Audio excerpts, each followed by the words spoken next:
আচ্ছা, আমি ফুয়াদ আপনাকে যুক্ত করেছি, আপনি বলেন। ধন্যবাদ ভাই যুক্ত করার জন্য। আমাকে কি পরিষ্কার শুনতে পাচ্ছেন কিনা একটু জানাবেন। আসিফ ভাই, মেবি আপনি মিউট আছেন। হ্যাঁ, শোনা যাচ্ছে, আপনাকে বলেন তাহলে। ফার্স্টে ভাই আমি একটা বিষয় বলতে চাই যে আপনার মনে আছে আপনার লাইভে এসে আমি একটা বিষয় কনভিন্স মানে একটা বিষয় স্টেটমেন্ট দিয়েছিলাম যে ইনসাইড জোনের মানে যারা প্যানেল মেম্বার তাদের মধ্যে অনেকে পার্সোনালি আমাকে মানে হুমকি দিচ্ছে বা এরকম কিছু। আপনি কি মনে আছে এই বিষয়ে আমরা একটা কথা বললাম সেদিন হ্যাঁ মেইলে? হ্যাঁ, মনে আছে, হ্যাঁ হ্যাঁ, মনে আছে। আসলে ভাই এখানে তো আমি যেটা বলেছিলাম যে হ্যাঁ আমাকে পার্সোনালি তারা ফোন দিয়ে এটা বলতো যে আপনি আসিফুদ্দিনের লাইভে যান, এটা এরকম কিছু এরকম যদি করেন তাহলে আপনার ব্যাপারে আমরা মানুষকে জানাতে বাধ্য হবো যে আপনি হচ্ছে হয়তো নাস্তিকের পক্ষে কাজ করছেন। আসলে এই ব্যাপারটা আমার একটু মিসআন্ডারস্ট্যান্ডিং হয়েছে, বিশেষ করে যে মেহেরুন্নিসা আপুর কথাগুলো শোনার পর আমি নিজেও একটু মানে আবেগ আপ্লুত হয়ে পড়ি যে আসলে আমাদের মুসলিমদের মধ্যে কেউ যদি এরকম ভাষা মানে মেহেরুন্নিসা আপু তো সেদিন কি কি বলেছেন আপনিও শুনেছেন আমিও শুনেছি, কিন্তু পরবর্তীতে তার একটা কিন্তু লাইভ করলো যেখানে কিন্তু হ্যাঁ যেখানে আমি যতদূর শুনলাম যে আপনাকে নাকি বলা হয়েছে যে আমি বাইক নিয়ে আপনার এখানে চলে আসব, এবং পরে নাকি বলা হয়েছে আপনাকে যে বাইক নিয়ে চলে আসবো, মানে এটা বলতে এটা বোঝানো হয়েছে যে বাইক নিয়ে বাসায় চলে এসে এটার দলিলটা নিব। হ্যাঁ আমি হ্যাঁ তো এরকম কিছু। এই এই জিনিসটা বুঝলাম না যে একটা দলিল নিতে বাইক নিয়ে বাসায় চলে আসার দরকারটা কেন পড়ে, বা একটা রেফারেন্স কালেক্ট করার জন্য বা একটা হাদিসের নাম্বার জানার জন্য বাসা পর্যন্ত বাইক নিয়ে চলে আসার দরকারটা কেন পড়ে, এটা আমি তো বুঝতে পারলাম না ভাই। আমার কাছে এটা তো আমার কাছে তো বিষয়টা মোটেও এরকম মনে হচ্ছে না। এখন যদি আপনি আপনার কথা যদি চেঞ্জ করতেও চান, সেটা আপনি করতেই পারেন। কথা চেঞ্জ করলে আমি তো আর কিছু বলতে পারবো না আপনাকে। আপনার বক্তব্য আপনি এখন যদি চেঞ্জ করেন তাহলে আমি কি বলতে পারি?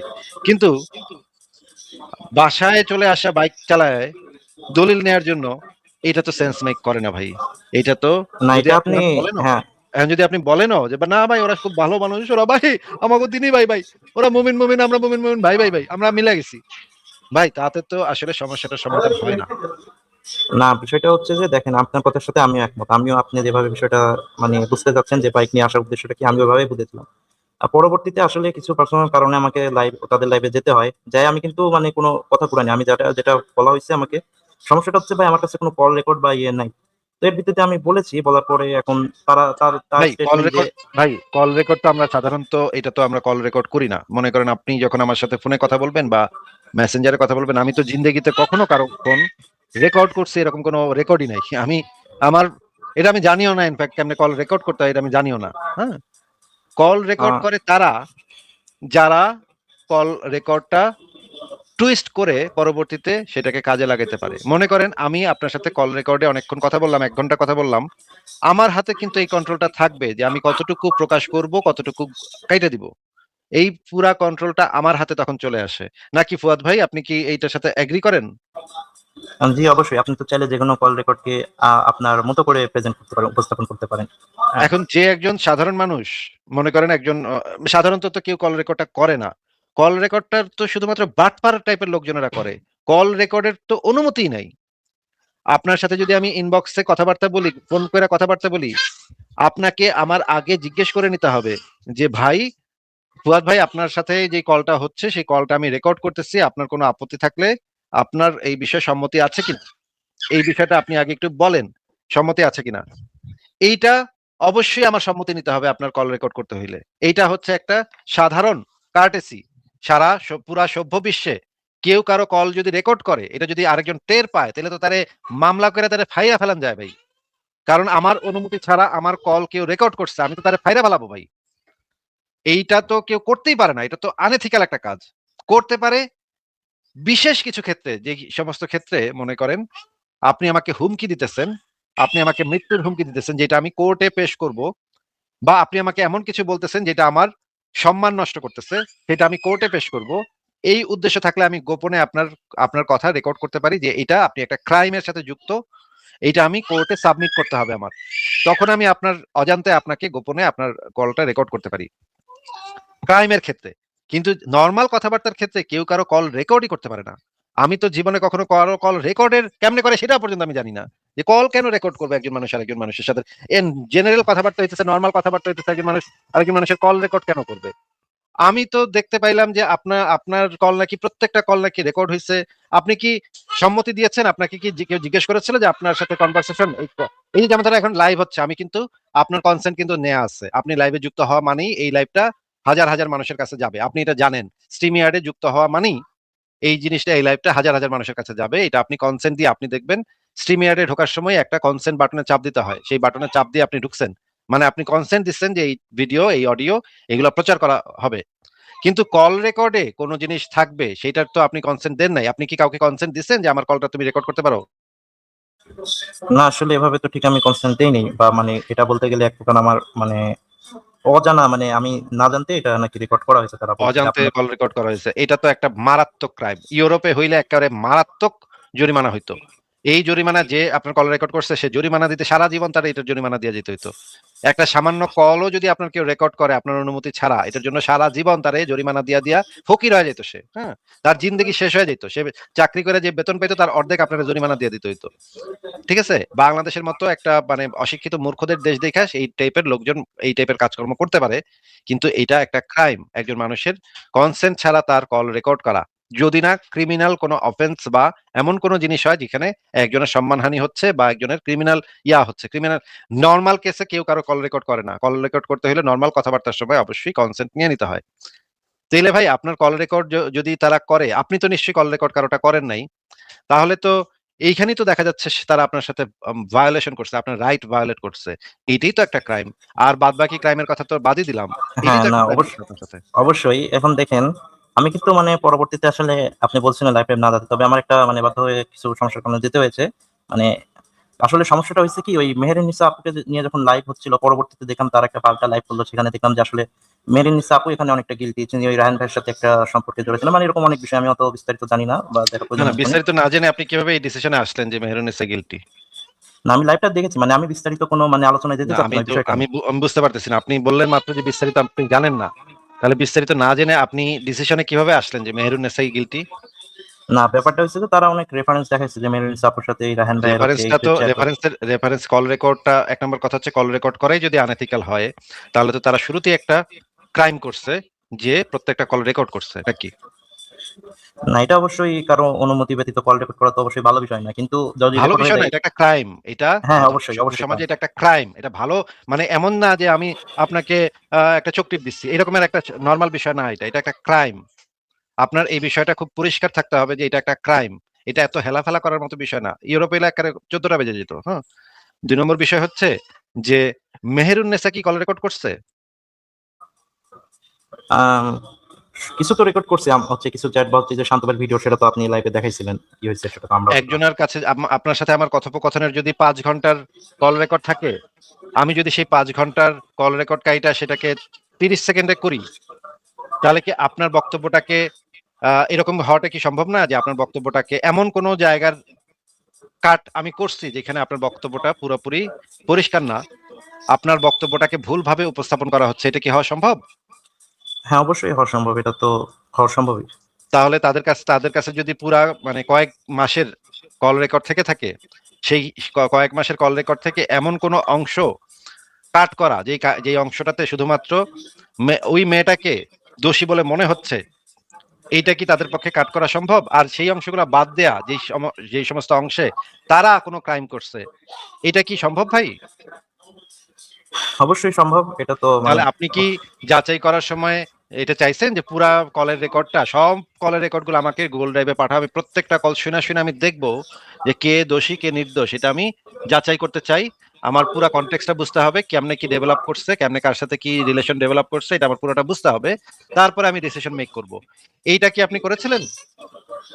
না ভাই, এটা তো আসলে করিনি, আপনার লাইভ আর তাদের লাইভের কমেন্ট করে আমি একটা সিদ্ধান্তে এসেছি। পার্সোনালি আরো কি রেফারেন্স আছে বা এটা আমি দেখিনি। তবে মানে বিষয়টা যেরকম হয়েছে যে কিন্তু এই কিন্তু কে কার সাথে রিলেশনশিপে, কে মেহরুন্নেসা দোষী নাকি চুনাহাগা, মানে কোন একটা চুনাহাগার দোষী, সেইটার থেকে বড় ইম্পর্টেন্ট বিষয়টা হচ্ছে এখানে ক্রাইম গুলা কি কি হচ্ছে সেই জিনিসগুলা দেখা। ক্রাইম গুলা এক নাম্বার হচ্ছে কনসেন্ট ছাড়া একটা মেয়ের কল রেকর্ড রাখা, আপনার কম্পিউটারে রাখা, এটাই তো একটা ক্রাইম নাকি? অবশ্যই এটা তো মানে অবশ্যই মানব কারো ইয়ে ছাড়া ব্যক্তিগত কল রেকর্ড করাটা অবশ্যই খারাপ বিষয়, এটা আমরা খারাপ আগে বিষয় না, থেকেই ক্রাইম। জানি। আপনি বারবার ক্রাইম, বলছেন হ্যাঁ খারাপ হ্যাঁ, বিষয়, সরি এটা একটা সরি, মানে ক্রাইম। আমার এটা একটা ক্রাইম, হ্যাঁ এটা একটা ক্রাইম তাহলে অবশ্যই এটা মানে। একটা crime। এরপরে হচ্ছে তাকে মেহরুন্নেসার দাবি অনুসারে তাকে তার বাসায় লোকজন পাঠানো হয়েছে এবং তাদের পরিবারের সম্ভবত কাউকে কাউকে মারধর পর্যন্ত করা হয়েছে এবং হুমকি দেওয়া হয়েছে যে এই রকম কিছু করলে তোরে দেখে নিব। এই যে দেখে নিব, এই হুমকিটা কি একটা ক্রাইম নাকি মানে সাধারণ কথা। অবশ্যই এটা যদি করে থাকে ক্রাইম, কিন্তু ভাই এটার ব্যাপারে তো মেহরিনিসা কোনো প্রমাণ দেখাতে পারেনি যে আসলে এটা হয়েছে। এটা তো প্রমাণ ছাড়া তো আপনি বা আমার বিলিভ করাটা উচিত না। আমি তো সেদিন একটা স্ক্রিনশট দেখাইলাম, যে স্ক্রিনশটের ভিতরে দেখা যাচ্ছে যে তাকে গালিগালাজ করা হচ্ছে এবং বলা হচ্ছে এই জিনিস নিয়ে তুই আর কথা বলবি না। গালিগালাজ করা, দিয়ে গালিগালাজ করা, বাজে কথা বলা হচ্ছে মেয়েটাকে, ম দিয়ে খ দিয়ে কিছু গালিগালাজ করা হচ্ছে।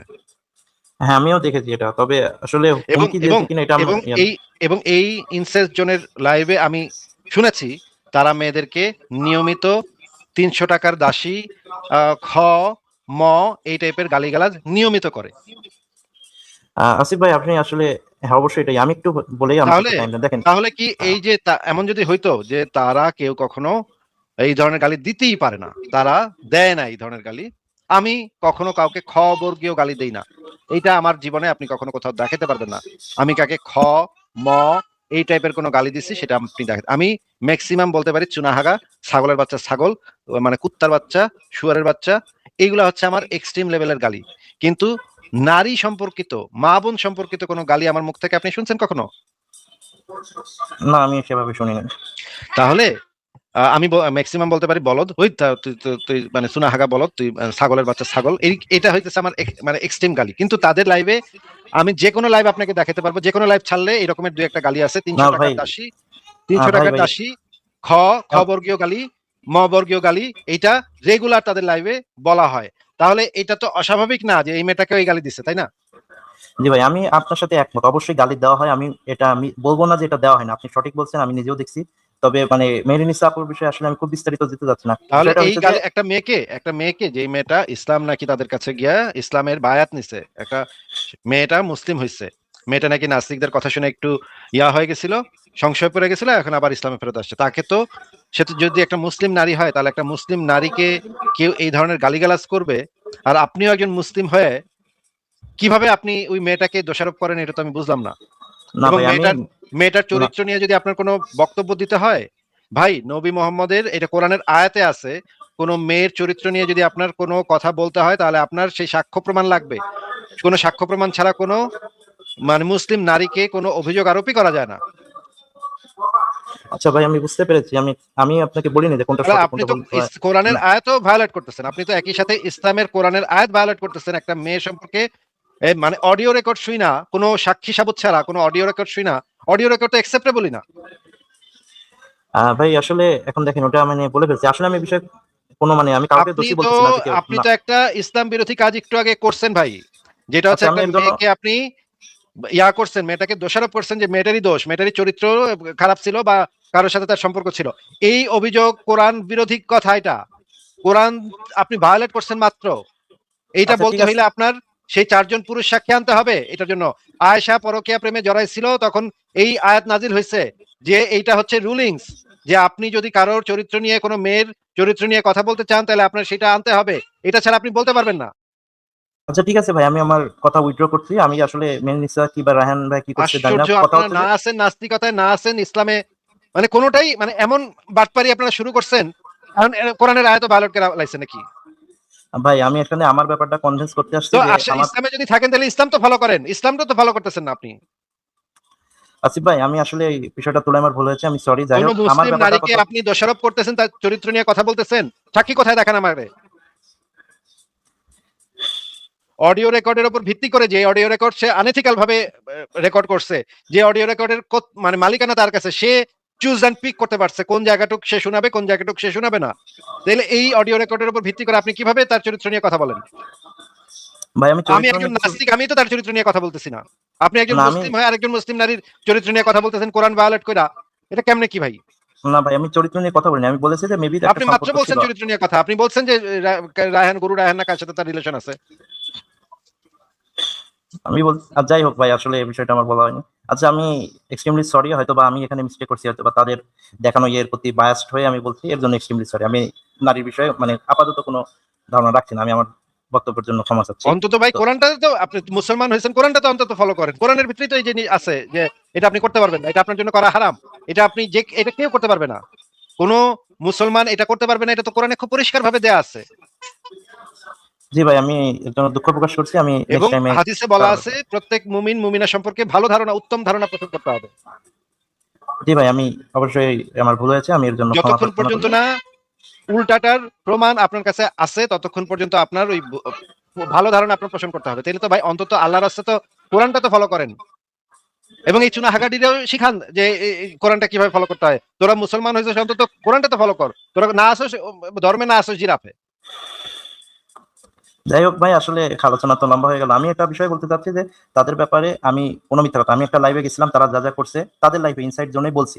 তারা এখন বিষয়টাকে ঘুরায় বলতেছে যে আসলে এরকম এরকম হয় না। তারা যদি এখন বলে যে আমি এটা না, আমি মিসআন্ডারস্ট্যান্ডিং হয়েছে, তাহলে এখন আমাকে নিজেরই তো ভুল স্বীকার করতে হবে। এটা তো আমার আর কিছু করার নাই, কারণ আমার কাছে কোনো প্রুফ নাই। তো আমি যদি কারো ব্যাপারে একটা এলিগেশন আনি, আমাকে অবশ্যই তো প্রমাণ না দেখাতে না, হবে, আমার প্রুফ কাছে নাই তো মানে নাই কি? ওটা। প্রুফ নাই মানে কি? আমি তো এটা বুঝলাম না। যে আপনার তো এটা কোশ্চেন করা উচিত যে আপনি যে আমার কলটা রেকর্ড করছেন, আমার তো কনসেন্ট ভায়োলেট হয়েছে এখানে। এটা তো একটা ক্রাইম।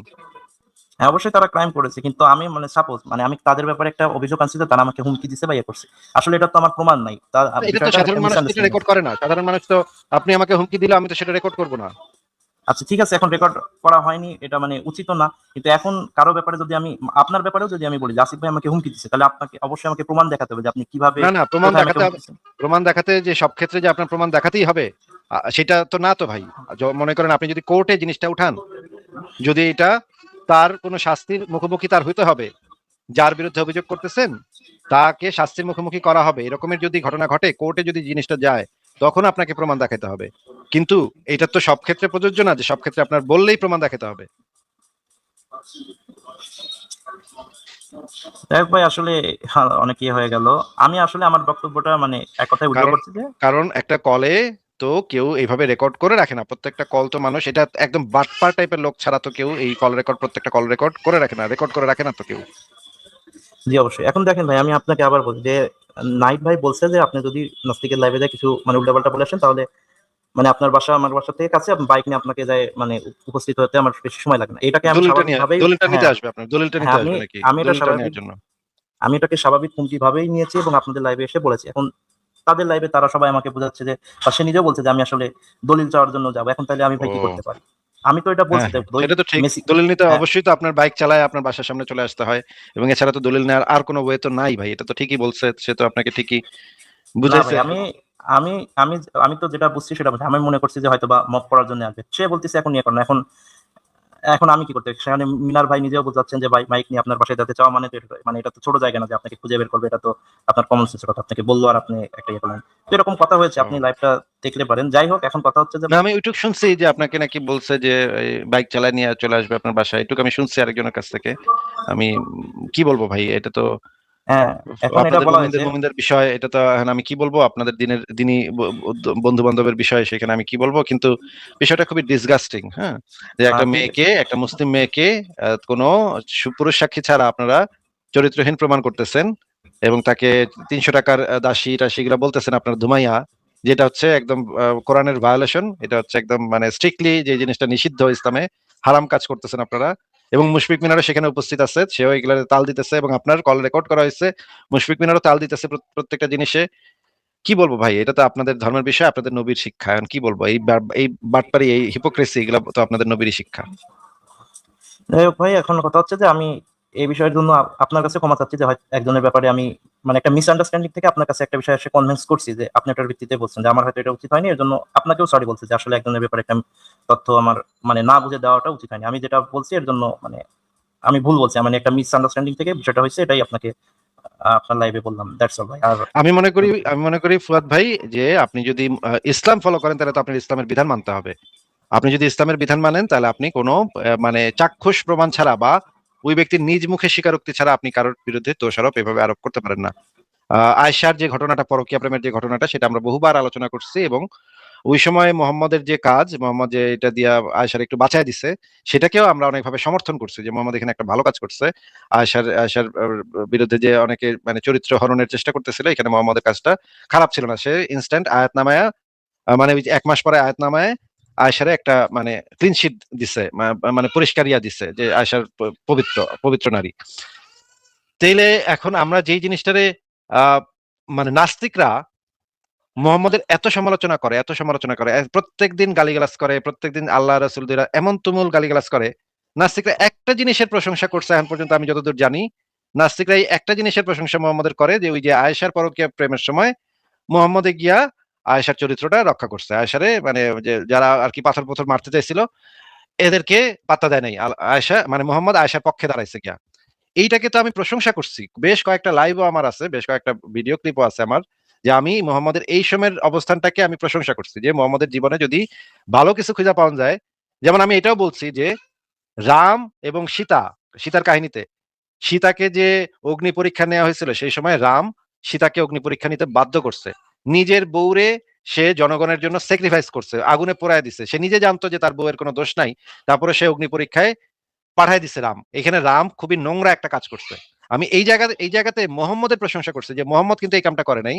যখন তার সাহাবীরা আয়েশা আয়েশার চরিত্র নিয়ে বাজে কথা বলছে, তখন মোহাম্মদ শেষমেশ গিয়া, সে মোহাম্মদও প্রথম দিকে একটু কনফিউজ ছিল, পরে গিয়া 1 মাস পরে গিয়া সে আয়েশার পক্ষে কথা বলছে। আমরা এই জিনিসটার প্রশংসা করছি বহুবার, আমার লাইভে আপনি যদি খুঁজেন তাহলে এরকম বহু জিনিস পাইবেন। আমি এই জায়গাতে মোহাম্মদের প্রশংসা করছি, এখন এই একটা জায়গাতে আমি মোহাম্মদের প্রশংসা করছি, সেই জায়গাটাতে আপনারা এখন গিয়ে উল্টায় ফেলাইছেন। দেখেন আপনারা মুমিনরা কি পরিমাণ মানে খারাপ জিনিসগুলো আপনারা করতেছেন, আপনারা যুদ্ধবন্দী নারী নিবেন, আপনারা মানে ইয়া করবেন, শিশু বিবাহ করবেন, এগুলোর পক্ষে কইতেছেন, অথচ আমি যেই জিনিসটা, যেই একটা বিষয় সম্পর্কে মোহাম্মদের প্রশংসা করছি সেইটারই আপনারা উল্টা ফেলাইছেন। সেটা কি? একটা মুসলিম নারীকে কেউ প্রমাণ ছাড়া তার বিরুদ্ধে তার চরিত্র নিয়ে প্রশ্ন তুলতে পারে না, এইটাতে আমি মোহাম্মদের সাথে এগ্রি করছি। এইখানে আপনারা উল্টা ফেলাইছেন, দেখেন আপনাদের হিপোক্রেসি লেভেলটা দেখেন।